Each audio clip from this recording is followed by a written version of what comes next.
Who's had matzo ball soup before? Yeah. All right. Yeah, so definitely comfort food. I mean, I think it comes right out of the Jewish deli or diner. It has that comforting nature. I mean, it's a soup, right? It's a soup, At its exactly. core, it's a soup. I mean, you can use chicken, like a chicken stock, or you can do a vegetable stock. But I think soup in nature is very comforting, right? And with soups, there is no right way of doing it. You just put whatever it is you want in there, make it pretty hearty, and then if you can't deal with chunky food or you have pain in your jaw to chew, blend it. And then you can take out a little portion, and that little portion still is full of nutrition because you put it all in there. So it doesn't necessarily need to be chunky. You could always puree your soup, freeze it if you have too much, and then take it out as you need. Aromas are another thing that can stimulate appetite too, right? So I think the aroma of a broth, a simmering broth, can sometimes help, especially if it sort of reminds you of that comforting sort of chicken soup, or especially in the winter time. I think there's that thing that we go to that we crave, right? So stock, that's what I'm going to start off with. I think this is, anytime someone asks me what is the one recipe I need to learn how to make, I always say stock. Start with the stock, because that is sort of a building block to so many other recipes.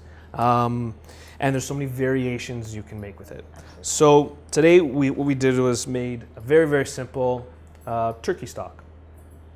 And all I've used is what we call the aromatic vegetables. So some of the staples, I think, for a good stock, can anyone name some that they could think of? Yeah. Carrots, Yeah. onions, celery. So those are sort of your trinity So you've made soup of before. aromatics. Yes. Carrots, onions, celery. I mean, there's a reason why we use those. You find those, that's your mirepoix, right? And you find those in French cooking. You find variations in Italian cooking and Jewish cooking, and a lot of different recipes and cultures because of its sort of aromatic properties.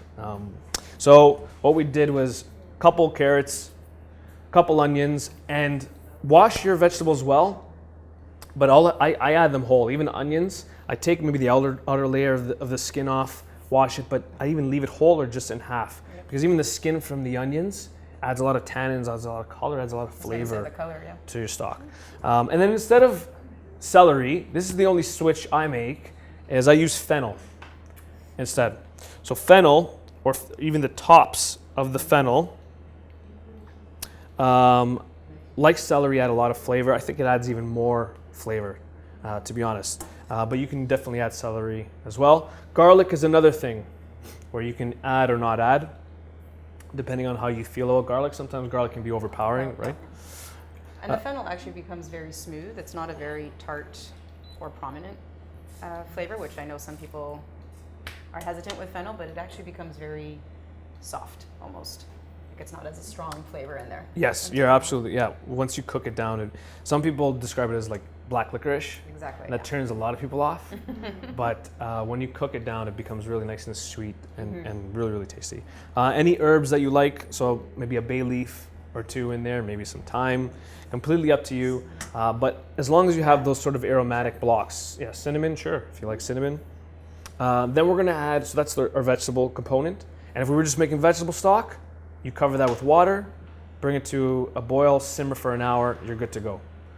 We're taking it a step further and we're making a turkey stock here, or a chicken stock. So we're gonna add a piece of turkey with bone in it. So this is just turkey thigh with the bone still intact. And we let this simmer with our vegetables for about an hour. About an hour and 20 minutes, just until it's falling apart like it did there. And you can tell, but if let this cool before you do it, but if you squeeze near the bone, it should just peel right off. Like it should shred right off. It's cooked, it's done, and all that flavor is all in the broth now. So you have this really nice, rich turkey stock. And never rigorously boil it either, because you can get a lot more scum on top that way from the fats and of the turkey. So just a simmer, just a nice gentle simmer. And anything that forms on top you can sort of skim off just until you get this really nice clear broth. From there, you can freeze it, do whatever you want. You can take out the vegetables. If you just want the broth, you just want it nice and clean, I mean, that's perfect. As is, done. The vegetables, what we used to do is take them all out, put them in a plate, sprinkle with salt, and then that's like delicious scraps. I puree it. Or puree it. But it doesn't have to go to waste either. So there's our stock. Really, really simple. Now for our matzo balls. I know that there's going to be a lot of people probably watching this and be like, that's not how you make a matzo ball. That's not a matzo ball. I've put sort of my Italian background and mixed it in and created this hybrid matzo ball. Because you can do that with the recipes. You can do that, absolutely. You can make it your own. Definitely, and that's what we want to encourage. And I think something that Fatima mentioned before too is even in small bites, especially when you're not feeling hungry, you want to make every bite count, right? Yep. So with this one, traditional matzo ball uses matzo. So this is a version of matzo. It's like an unleavened cracker. You might be able to find them in smaller ones too, and you can probably find them in its sort of breadcrumb form as well. And this is what we want. So what I do with this is just run it through a food processor until you get the crumbs, or you can maybe put it in a bag and just Take out bash your the frustration. heck out of it. Take it to a powder. On its own, it's pretty plain, but we're gonna obviously make these really nice flavorful meatballs with it. So we have some of that breadcrumb, and you don't have to use matzah. You can even just use like breadcrumbs if you want. But it's matzo balls, so if you want to call them matzo balls, we have matzah. So I have about a cup of the matzah in there. We're gonna add some dill. This is some fresh dill. Again, season it with whatever you want. You can add lemon zest, you can add garlic. I'm gonna keep it fairly simple. Something that'll stimulate your appetite too, right? Yeah, just a pinch of salt. And we're gonna add eggs to this. This helps to bind it, almost like we're making a meatball. And traditionally, matzo ball, it wouldn't have meat. It's just, it's like a lot of cultures, it's sort of that peasant food where you use what you have to make a recipe, to make something tasty. So traditionally, this would just be like a dumpling. Exactly. So we umped it up today. Yeah. So we have 3 eggs. And actually, Fatima, if you don't mind, there's a blue bowl in there. Yeah. And then what we did to add a little bit more protein, and for me, this is what I think of when we're making sort of this ball or dumpling, is it's gonna have some of the meat in it as well. So some of that turkey that was in our turkey stock, you just roughly chop it up, or you can run it through the food processor just to break it up a little bit. So it's almost like ground turkey. Ground turkey, exactly. So there it is. That's our mixture.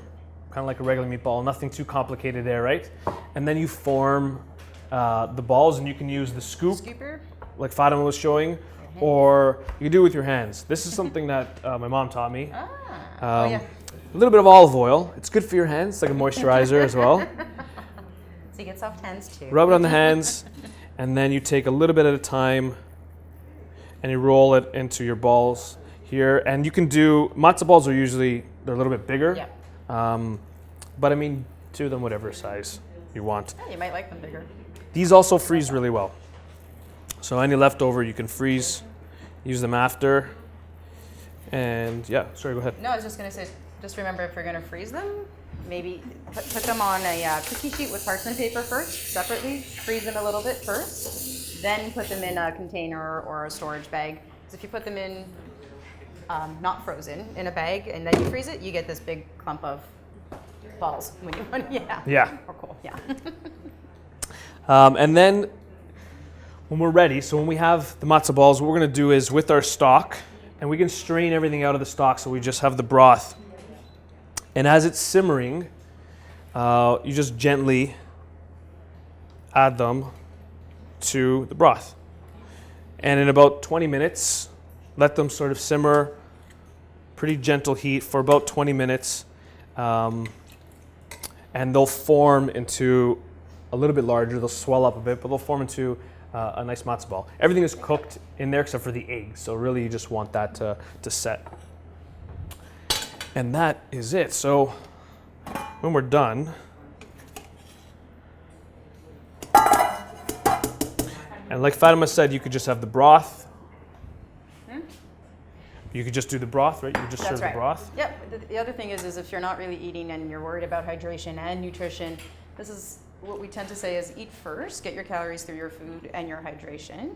Because if you start to drink water before you eat, you tend to fill up and then you won't eat enough. So this is a great alternative to get your fluids in, your calories in, your nutrition in, because of the broth and the matzo balls. Look how beautiful that looks.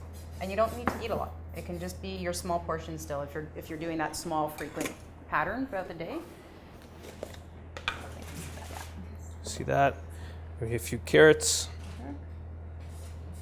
And these were just some of the carrots that I had cooking in the stock that took a little earlier.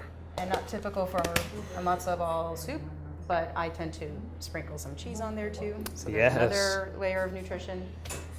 Pretty much anything you want in your soup. Some fresh herbs at the end, and that is it. Perfect. Matzo ball soup.